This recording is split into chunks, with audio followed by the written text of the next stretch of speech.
Señoras, señores, ¿qué tal? Buenos días, muy buenos días y bienvenidos a Radio Intereconomía, Capital Intereconomía. Es martes 23 de junio y el día viene con mucho calor. La noche ha sido toledana. Le damos al aire acondicionado y el precio de la luz se ha disparado un 75%. Está en máximos del año. Cuidado el bolsillo. Martes que llega con la condena a José Luis Ábalos. Pedro Sánchez aún no se ha pronunciado. Hasta la fecha han sido condenados 5 ministros, pero nunca a 24 años de prisión. Cumplirá al menos 15 años. A la cárcel irá también Koldo García y de momento la esquiva Aldama. Dimitió Keir Starmer. Ha pedido un calendario para sustitución en Reino Unido. El alcalde de Manchester ha jurado en la Cámara de los Comunes será su mano derecha, alzado su mano para ocupar su puesto en el partido y también en el gobierno. Tenemos un adiós Alan Greenspan, el oráculo de la Reserva Federal. El veterano presidente del Banco Central de Estados Unidos fue aclamado durante su mandato de casi 2 décadas, pero eso sí, no previó la crisis financiera. Hoy haremos balance, diseñaremos su perfil. Y en los mercados financieros, ¿qué tenemos? Bueno, tenemos ventas en Asia, caídas en los futuros americanos, también en los europeos por la tecnología, que pincha por el desplome de SpaceX. Se desplomó ayer un 16,43% tras conocerse que emitirá bonos con grado de inversión. El mercado cuestiona la fuerte campaña de endeudamiento para financiar sus ambiciones en inteligencia artificial. Acumula 3 sesiones consecutivas en rojo, donde se deja un 23% hasta una capitalización bursátil de 2,03 billones. Eva Villanueva, buenos días. ¿Qué pasa en los mercados? Bueno, pues como estás señalando, en plena resaca de lo que se ha vivido el azote de la tecnología en el mercado americano, con el gran exponente en el Nasdaq Composite que se desplomaba un 1,32%, como decías, con el desplome a doble dígito de la aeroespacial y de Elon Musk, como ese mapa de calor donde los inversores huían de las magníficas con caídas del entorno del 5% para Google, para Alphabet, para Microsoft, del 3,18%, de casi el 5% para Amazon, y que vemos como hasta ahora en página de futuros se extienden las ventas con caídas que anticipan también un resquebrajamiento del 1,25%. Toda una jornada de signo mixto que vemos cómo se va a seguir escribiendo con ventas en el índice rector del mercado americano, que ayer perdía el nivel de los 7.500 puntos con los que despedía la semana pasada, el jueves, la sesión. Y en medio de ese sentimiento del mercado americano, vemos cómo hoy en Asia se extienden las ventas, los números rojos, y donde vemos como el gran exponente de las caídas es el Kospi surcoreano, 6,61% a la baja en medio del desplome de esa tecnología de los semiconductores. El índice Nikkei en Tokio pierde el 1,81%, a punto de perder los 71.000 puntos, y ya había cruzado y con creces los 72.000 puntos, poniendo fin a 8 días de subidas consecutivas. El Hansen de Hong Kong también cae y lo hace con una caída del 1,45%, y viendo cómo lo que se prepara para Europa es también un inicio con caídas del 0,76% en los futuros del DAX en Frankfurt. Todo en una fotografía donde el IBEX 35 va a partir desde los 19.542 puntos. Ayer se anotaba el 1% y marcaba y renovaba así máximos y máximos también de 13 meses.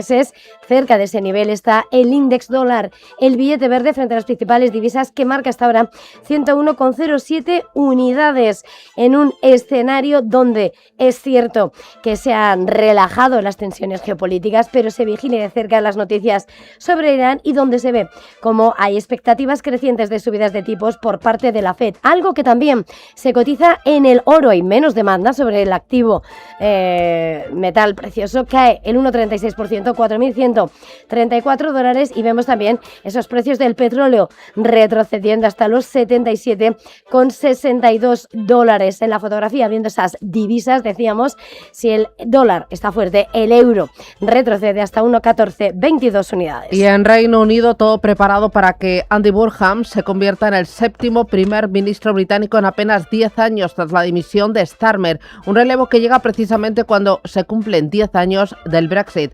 Rubén Gil, buenos días. Buenos días. Hoy se celebra ese 10º aniversario de la votación en Reino Unido que certificaba su salida de la Unión Europea, un Brexit que le ha costado al país, a la economía británica, más de un 5% de su Producto Interior Bruto. Coincidiendo con esta efeméride, el país le digiere todavía el anuncio de dimisión por parte de Keir Starmer.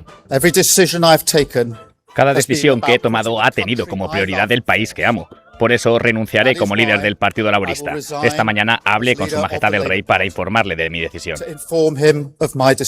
Tras este paso a un lado de Starmer, el exalcalde de Manchester, Andy Burnham, tiene el camino despejado para convertirse en el próximo inquilino del 10 de Downing Street, convirtiéndose en el 7º primer ministro británico en tan solo 10 años. Ayer Burnham jugaba su cargo como diputado en el Parlamento británico. Juro por Dios Todopoderoso que seré fiel y guardaré verdadera lealtad a Su Majestad el Rey Carlos, a sus herederos y sucesores conforme a la ley. Que Dios me ayude, decía el laborista, que cuenta con el respaldo de la mayoría de su partido, que lo considera la mejor opción que tienen para recuperarse tras meses de estancamiento en las encuestas y unos malos resultados en las elecciones locales de mayo. Con el foco puesto en las medidas fiscales que tome el nuevo primer ministro, ayer la bolsa británica reaccionaba con ganancias al cambio político en Reino Unido, subía el FT100 un 0,7%, la rentabilidad de los bonos británicos se relajaba y la libra cayendo hasta ahora frente al dólar. Y atentos al petróleo, al Brent, el crudo de referencia en Europa retrocede un 3% y se coloca ahora mismo en $77,62 el barril, su nivel más bajo desde comienzos de marzo. La caída se ha acelerado después de que el Departamento del Tesoro de Estados Unidos emitiera una licencia para permitir la venta de petróleo iraní durante un total de 60 días, hasta el próximo 21 de agosto, en el marco de las negociaciones con altibajos protagonizan las delegaciones de Estados Unidos e Irán en la localidad suiza de Burgenstock. Hasta el 21 de agosto se podrá producir, vender, transportar e importar crudo y productos derivados de Irán. Esto significa mayor flujo de petróleo en los mercados y, por lo tanto, un precio contenido. Scott Bessent, el secretario del Tesoro de Estados Unidos, ha justificado la decisión en redes sociales por los progresos en la negociación y ha asegurado que Irán permitirá la entrada a los inspectores de la Organización Internacional de la Energía Atómica. Los negociadores iraníes, sin embargo, han afirmado que en Suiza no se ha hablado aún del programa nuclear y que no hay nuevos compromisos de Teherán al respecto. Donald Trump confía en que Irán utilice las ganancias de las ventas de petróleo para reconstruir su ejército y sí para comprar productos agrícolas estadounidenses como maíz y la soja. Escuchamos al presidente de Estados Unidos. Bueno, no sé, se supone que deben estar haciendo eso, así que ya veremos. Lo que deberían hacer es utilizar ese dinero para comprar alimentos para su población, porque ahora mismo su gente está pasando mucha hambre y están comprando esos productos exclusivamente a nosotros. Maíz, soja, debería ser mucho dinero. Desde Irán, un funcionario del Banco Central recalca que Teherán no tiene ninguna obligación de comprar productos agrícolas a Estados Unidos. Las conversaciones técnicas entre Estados Unidos e Irán seguirán durante toda esta semana. 7 y 9, esto es Radio Intereconomía. El martes nos trae más asuntos. Israel y Líbano celebran su quinta ronda de negociaciones de paz en Washington. Conversaciones que se van a prolongar desde hoy durante 3 días más y que estarán centradas en el desarme de Hezbollah en el sur del Líbano y la posibilidad de normalización de las relaciones entre ambos países. Todo ello mientras Israel asegura que su ejército va a seguir actuando para neutralizar las amenazas contra los soldados y ciudadanos israelíes, destruir las infraestructuras de los terroristas y mantener la zona de seguridad en el sur del Líbano. El secretario general de la OTAN, Mark Rutte, inicia una visita de 3 días a Estados Unidos. Un viaje en el que Rutte se va a reunir con Donald Trump y con altos funcionarios estadounidenses de cara a la cumbre que celebra la Alianza Atlántica los días 7 y 8 de julio en Ankara, en Turquía. La visita de Rutte se produce en medio de las tensiones entre el presidente estadounidense y algunos aliados europeos como Italia tras el último desencuentro con Giorgia Meloni. Fallece Alan Greenspan, expresidente de la Reserva Federal de Estados Unidos. A los 100 años de edad lideró la política monetaria estadounidense entre 1987 y 2005, siendo una de las figuras más influyentes de la economía contemporánea estadounidense. Durante la última parte de su mandato se le criticó por no saber anticiparse a las burbujas que llevaron a la gran recesión de 2008. El economista Miguel Ángel Temprano hacía balance del legado de Greenspan en estos micrófonos. Defendía los mercados libres. Sin embargo, su legado práctico fue crear un sistema en el que los mercados prestan más atención que nunca a los bancos centrales. Antes de Griezmann, los mercados seguían la economía. Ahora los mercados comienzan a seguir a la Reserva Federal.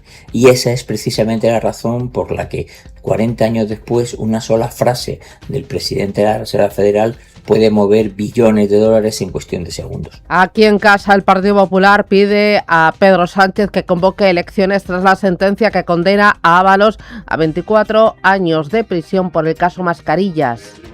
Condena por unanimidad al exministro de Transportes José Luis Ábalos a 24 años, a su asesor Koldo García a 19 y libra a Víctor Aldama de la prisión por colaborar con la justicia. Desde los populares, Alberto Núñez Feijóo pide a Sánchez que convoque elecciones y lanza este mensaje a los socios del gobierno.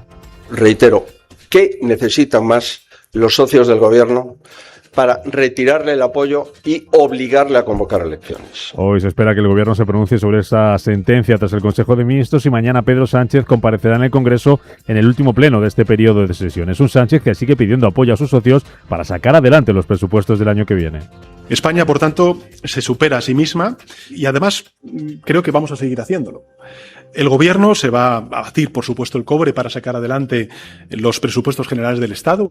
José Luis Escrivá comparece este martes en el Congreso para presentar el informe anual del Banco de España. Un informe en el que alertaba de un déficit de 75.000 viviendas en España, y en el Congreso también comparece hoy la presidenta de AELEC, la patronal de las eléctricas, para hablar del apagón, y en la Cámara Baja y también en el Senado se va a votar hoy la declaración de la Cuenta General del Estado del año 2024, donde el Tribunal de Cuentas detectó el uso de cerca de 2.400 millones de fondos europeos para pagar las pensiones. Y dos asuntos más para completar estos titulares. La Comisión de Asuntos Económicos del Parlamento Europeo vota la regulación para establecer el futuro euro digital. Es el primer paso para sacar adelante una iniciativa dirigida a reducir la dependencia de proveedores de sistemas de pago extracomunitarios. Se trata de una de las reformas financieras más ambiciosas de la última década. Está respaldada por el Banco Central Europeo y va a coexistir con el efectivo, ofrecerá pagos sin conexión a Internet y busca reforzar la autonomía estratégica europea. Y en China comienza hoy el conocido como Davos de verano. El Foro Económico Mundial organiza desde este martes en la localidad china de Dalian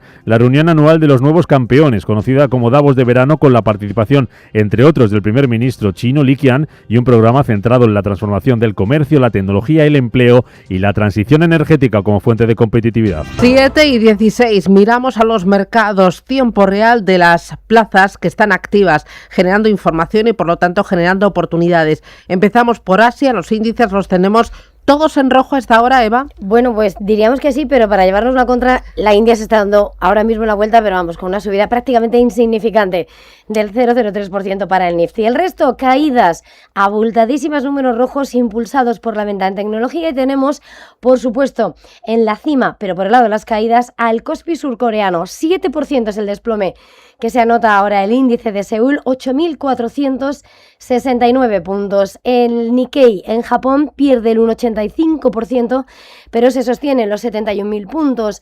El ASX 200, el de Australia, pierde un 0,32% hasta los 8.788 puntos.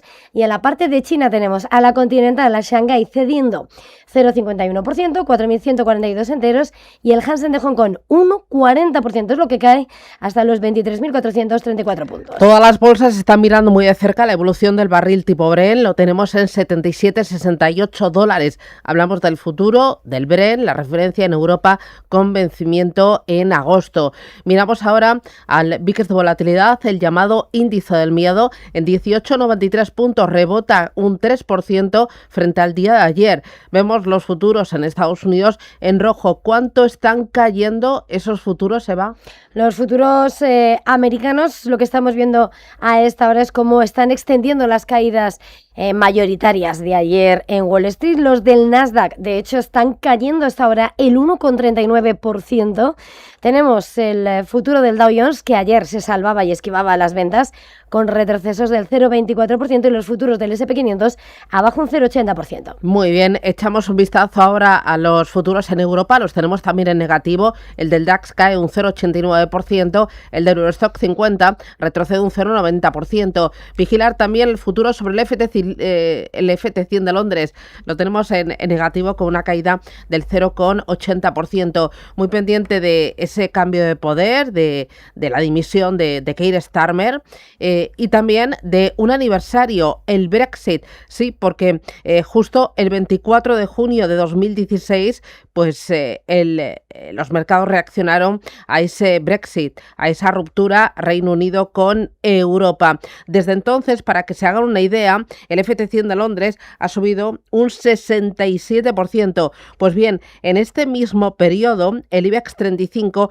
ha rebotado un 124%. Si añadimos los dividendos, en estos 10 años, la bolsa española tiene un retorno del 227%, por encima del retorno de la bolsa británica, que ha sido del 143%. El día del Brexit, el Parque del Castigo español, pues fue mucho más abultado que el de la bolsa británica. Vamos a hacer enseguida un pequeño balance y un pequeño dibujo. Y vamos a mirar, como no, a las criptomonedas para ver en tiempo real cómo están las dos principales, las más importantes. Una Bitcoin, $63.591, y la otra Ethereum, $1.716. Ambos en negativo frente al día de ayer y también en la última semana. Con esto vamos a echar un vistazo al contenido, las claves, la macro y también la micro. Bueno, es la tecnología la que está tirando a la baja de los índices más importantes en Asia. Atentos al surcoreano, al Kospi, es el que registra el peor desempeño. Y aquí están pues los gigantes de semiconductores que están siendo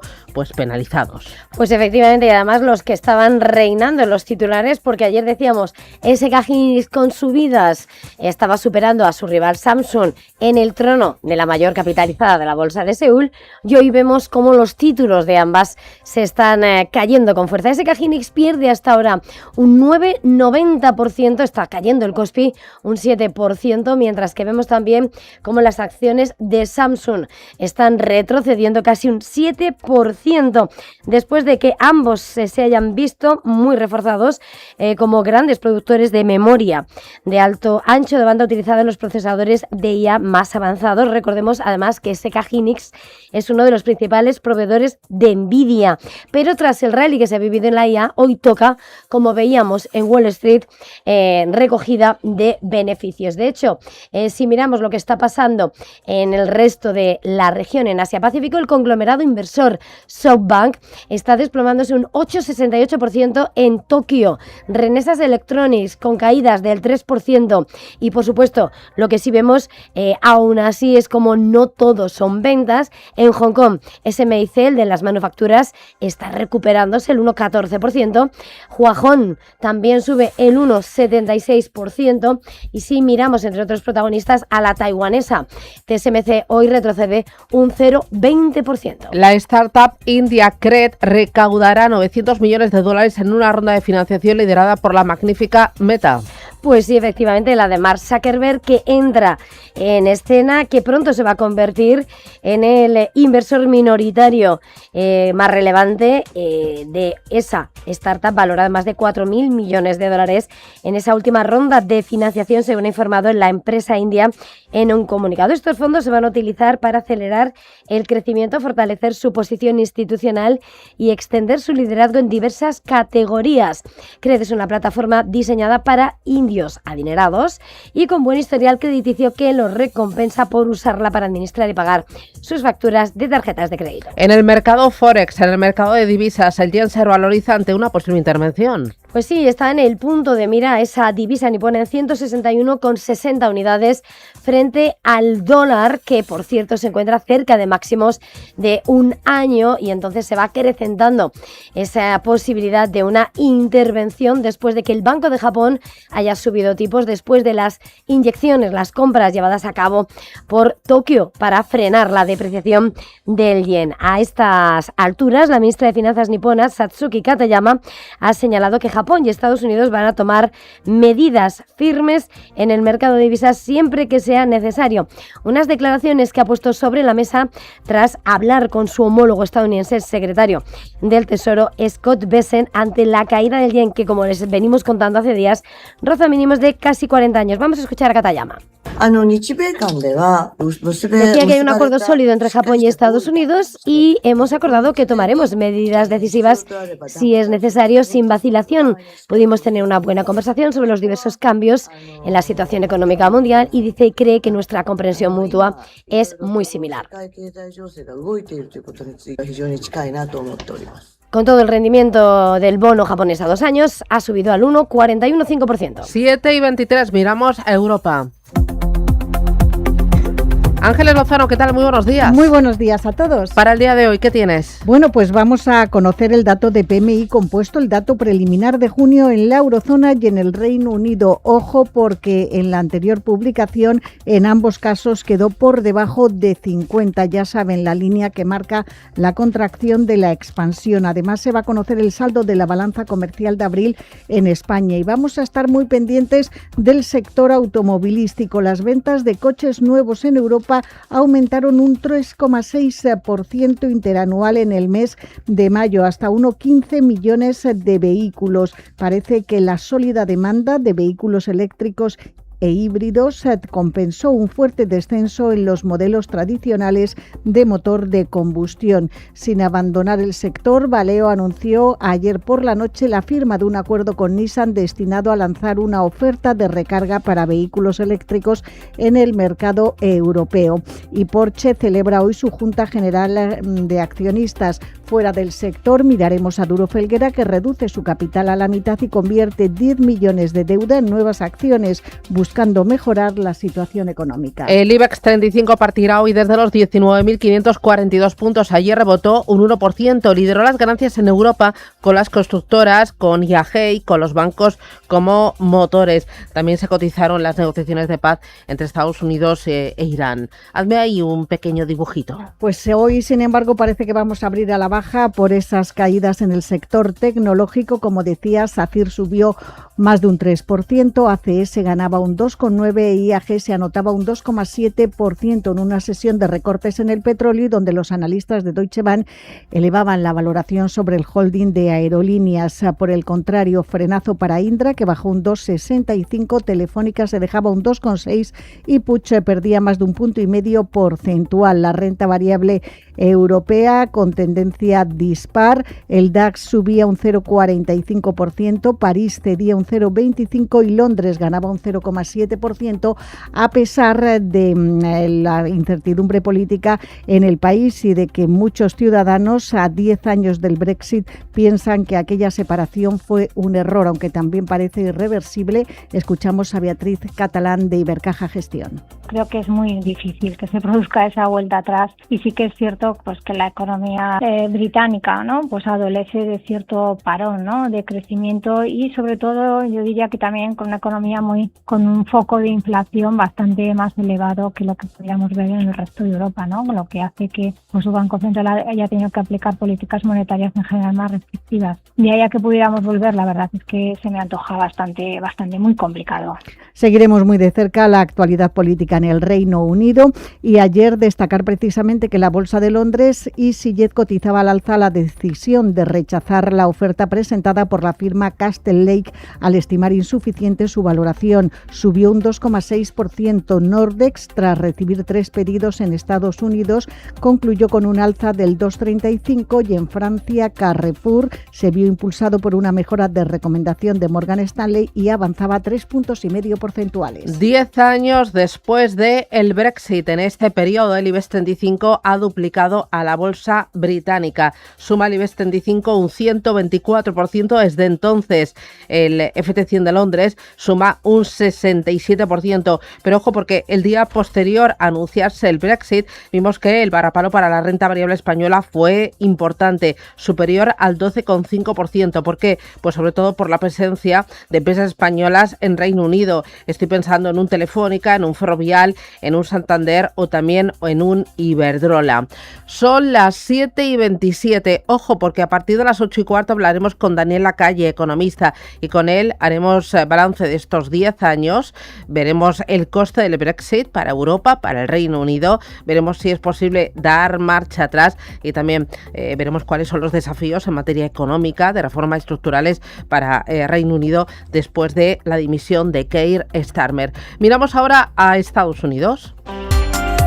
Bueno, ayer vimos signo mixto para los índices. Fue la tecnología la reina descolocada porque hubo venta masiva. Destacaron los descensos de las 7 magníficas y también de SpaceX. Pues y tanto que era un descalabro, una venta masiva en la que se extendía en tecnología, que hacía que el Nasdaq como ahí se dejase el 1,32%. Con mayúsculas, como decías, SpaceX se dejaba un 16% tras conocerse que emitirá bonos con grado de inversión con objetivo de 20.000 millones de dólares. Sumaba así 3 jornadas consecutivas de caídas en las que se ha dejado el 23% de su valor hasta reducir su capitalización a 2,03 billones de dólares. Ha perdido 400.000 millones de dólares en valor de mercado al revertirse su racha alcista inicial. Con todo, suma un 14,5% desde su debut.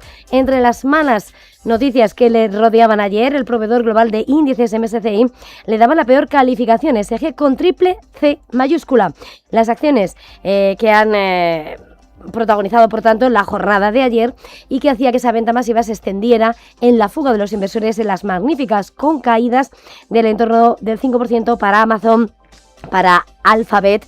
Meta perdía un 2% y luego, entre otras, teníamos Palantir con el 7%, Netflix un 5%, y en el caso de Alphabet, por señalar, se anotaba su peor desempeño diario en más de un año en medio de la fuga de cerebros. Y con permiso de la tecnología, teníamos en una jornada de signo mixto al S&P ceder un 0,37%, mientras que el Dow Jones sumaba un 0,29% con el impulso de Caterpillar, que subió un 3,6%. ¿Por qué?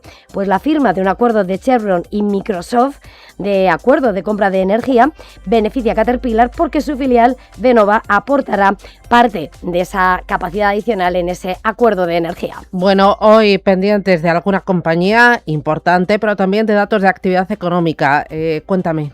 Bueno, pues antes de la apertura del mercado vamos a tener resultados como Carnival y Conferri, que publican resultados, pero pendientes también de lo que van a cotizar las acciones de computación cuántica. Anoche en After Hours veíamos cómo se veían impulsadas después de que el presidente estadounidense Donald Trump firmase las órdenes ejecutivas destinadas a impulsar el sector. Teníamos a Inflection disparándose un 13%, Rigetti casi un 6% de subida, D-Wave Quantum escalaba un 7,5%, o INQ que subía el 3%. Importante también la subida de IBM del 3,6% después de que Trump elogiase a su director ejecutivo Krishna por su liderazgo. Como decías, hoy los operadores van a estar pendientes de datos preliminares del PMI de manufactura y de servicio en un momento donde, como decía aquí en Radio Intereconomía, Rosa Duce de Deutsche Bank en España, decía que aunque se relaje la tensión geopolítica, el golpe de Irán no se puede borrar de la macro. Vamos a escucharlo.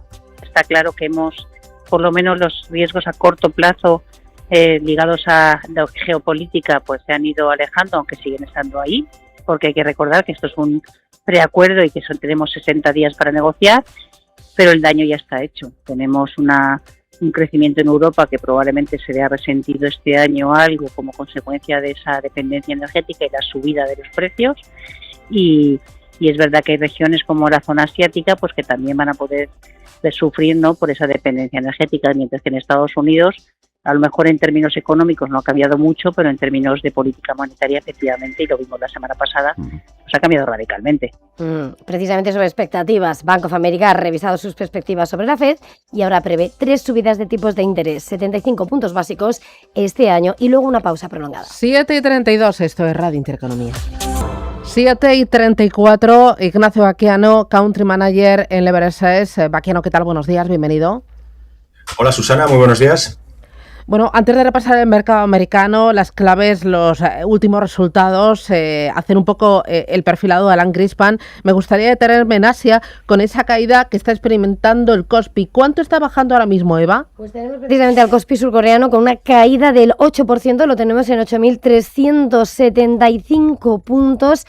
Recordemos que hace unos días batía los 9.000 puntos, y viendo precisamente cómo entre los valores protagonistas en medio de este venta masiva, este sell-off masivo de tecnología, los títulos de Samsung caen un 7,5%, el gigante de estos semiconductores, mientras que vemos como SK Hynix, que era precisamente quien ayer conseguía destronarla como la compañía de mayor capitalización de mercado en Seúl, se desploma a esta hora un 10,31%. Bueno, es la tecnología, ¿no, Baquiano?, lo que está tirando a la baja de los índices asiáticos y también de los americanos, y lo que está marcando el ritmo en estas últimas jornadas.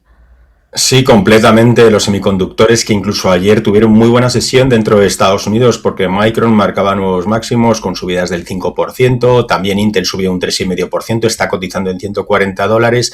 Habían caído otros valores de tecnología en Estados Unidos en la sesión de ayer, Amazon, Microsoft, Alphabet, pero fíjate la corrección que llevan hoy en el Kospi, ese 10% que marcabais en Samsung, en el SK Hynix, el 9% en el índice, la verdad es que tremenda la corrección y sobre todo vosotros que siempre habláis del índice VIX, de ese índice del miedo, cómo está, pero al final el VIX es del SP500, lo que es el VXN, que al final marca la volatilidad en el Nasdaq 100, está muy por encima, está 10 puntos por encima. ¿Por qué? Porque la tecnología está cotizando a tales múltiplos que las mínimas variaciones o noticias lo que hacen es fuertes correcciones en esos valores. Por tanto, como que habría que estar mirando muy bien esa volatilidad, cómo varía, puesto que cada vez hay más divergencias por valores y eso puede indicar que estamos cerca de máximos.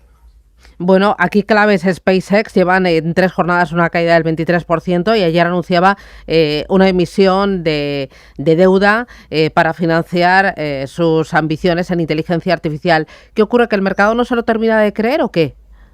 Fue justamente esa noticia, un poco como el detonante, ¿no?, de la corrección de ayer del 16%. Está cotizando en $154 y recuerdo que aunque el precio de salida de la UPV era 135, nada más empezar a cotizar, cotizó en 150.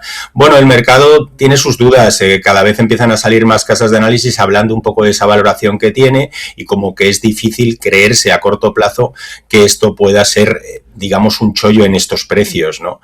Pero hay que esperar porque es una compañía a largo plazo donde hay que mirar mucho lo que pueda hacer Elon Musk sobre la compañía y sobre los distintos divisiones de cómo irá creciendo en beneficios.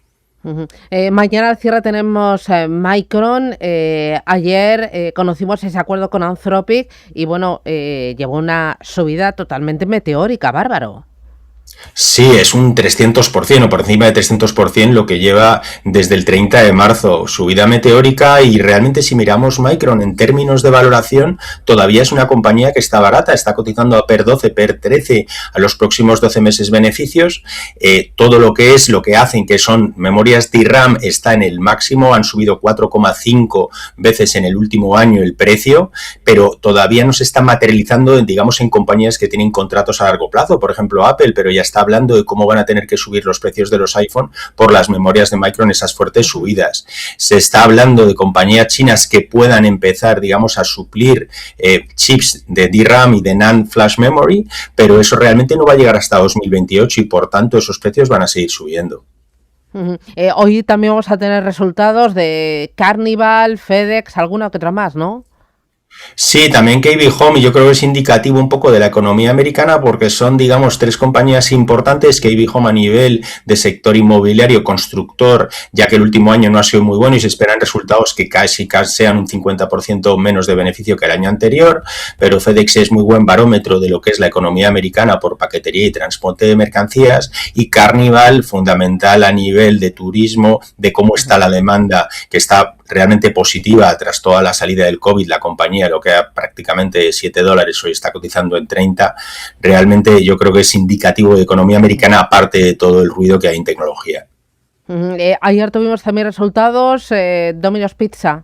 Poquita cosa. Sí, poca cosa, no fueron demasiado buenos, corrigió creo que era un 3,5%, cambio del CEO, va a pasar el CFO a ser el nuevo CEO y la compañía corrigió, ¿por qué? Porque el problema de la inflación les está afectando a nivel de costes y también incluso un poco el consumidor americano preocupado por demasiada ingesta de calorías a nivel de todo lo que es el sector de pizzas.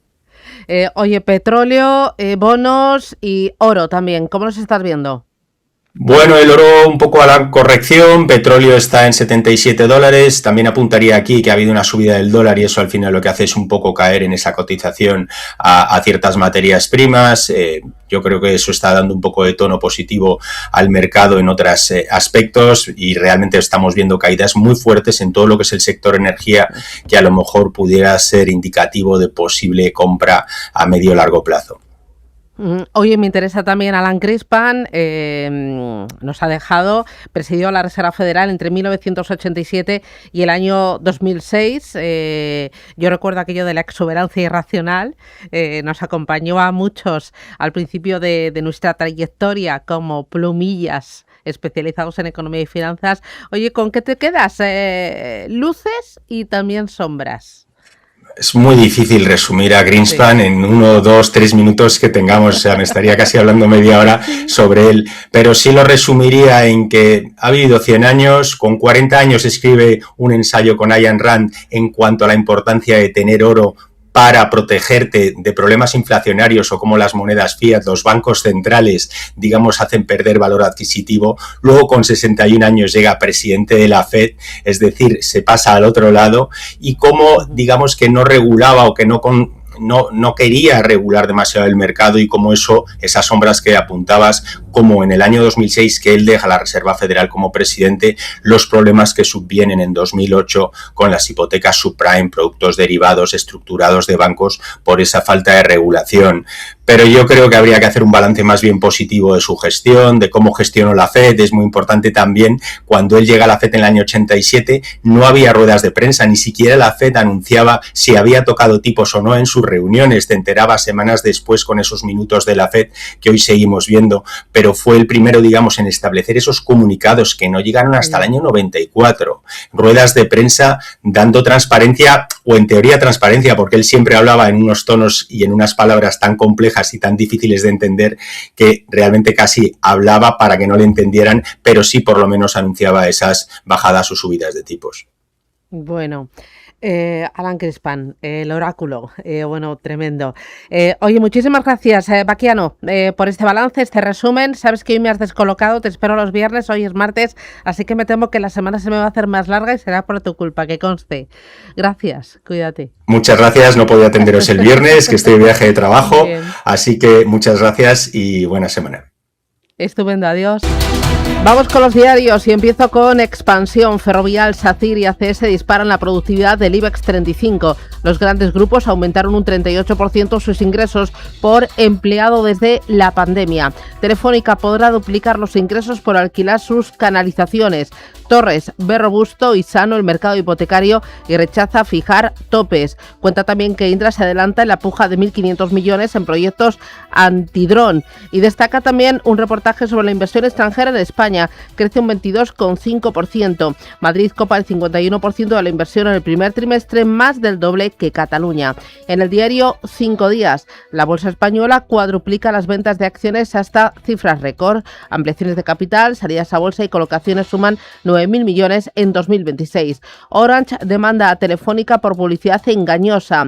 Iberia cubre su expediente de regulación de empleo voluntario y espera elevarlo a 996 bajas. Y cuenta también que el Estado inyecta 100 millones en Multiverse para inteligencia artificial y cuántica. Y en el diario El Economista, Estados Unidos multiplica por 6 el capital que desinvierte en España en 2026. El Corte Inglés logra su mayor liquidez en 5 años. El grupo encara el plan estratégico con inversiones de más de 3.000 millones, con la mayor tesorería de la década.